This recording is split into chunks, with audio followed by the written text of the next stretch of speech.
great in his decision making on that particular play, and so we were feeling confident about calling it early. I mean, are you guys still surprised that you got getting kind of an identity as a team that it's going to throw some of those things out there, and yet people seem to fall for them every time? I don't know if we got an idea because I don't think we've run as nearly as many as we've had in the past. But it's there. I think it creates a awareness of the defense, and maybe they don't chase quite as hard and some of those things. Again, I think it's fun for the guys, and it's been somewhat effective. From what you've seen on tape, Jonathan, Coach Pete said that Colorado may mirror Stanford in terms of just their mentality and their toughness. How does that maybe show up on the tape? Yeah, I know they're tough, and they're just defensively very sound. They're veteran. I mean, they make a lot of plays. You don't see a lot of big plays going on. I mean, overall, statistically, the quarterback position against Colorado's defense is complete less than 50% of their balls. I mean, that's some good defense in this conference to have that going on, and you can see how many points they're giving up. They're a good group. They're sound. They're tough. They're physical, and there's a reason why they're in this championship game. Knowing that, what's most important for Jake on Friday? Well, you're going to have to throw it on time, recognition of coverage, understand that they're good on defense. We're not going to just be going up and down the field and scoring 60, 70 points. I don't see that coming, and so we'll be able to stick and grind through it. But when there's plays to be made, we need to make them. I think it's similar to you're going to get maybe a half a dozen plays in this game against a good defense. We got to make those.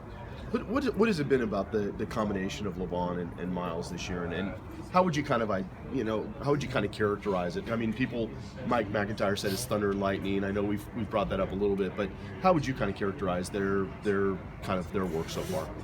They got some similarities. They're not just totally different runners. They're definitely just a 1-2 punch. There's not particular schemes we want Miles over LeVon or vice versa. Those guys have been awesome for us. It's been able to keep those guys fresh. You think about Miles not having to take too many carries because you're feeling great about LeVon getting in there. Those guys have been huge to our success for sure. And getting Chico healthy, what's that allowed you to do as a play caller? Yeah. You mix it in. You want to get him a couple of touches, in different ways.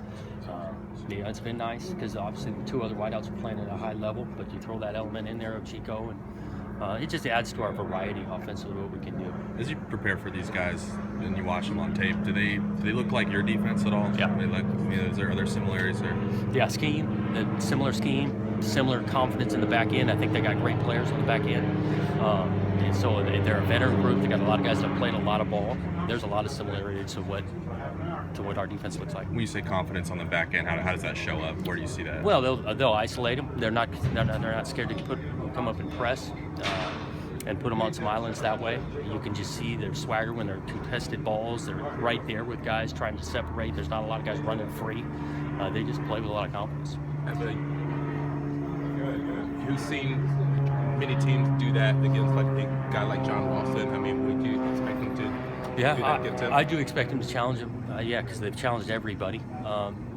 At the same time, they're going to mix it up. They're not going to just sit there and let them be isolated the whole time. But I do expect some plays they're going to challenge him. It's pretty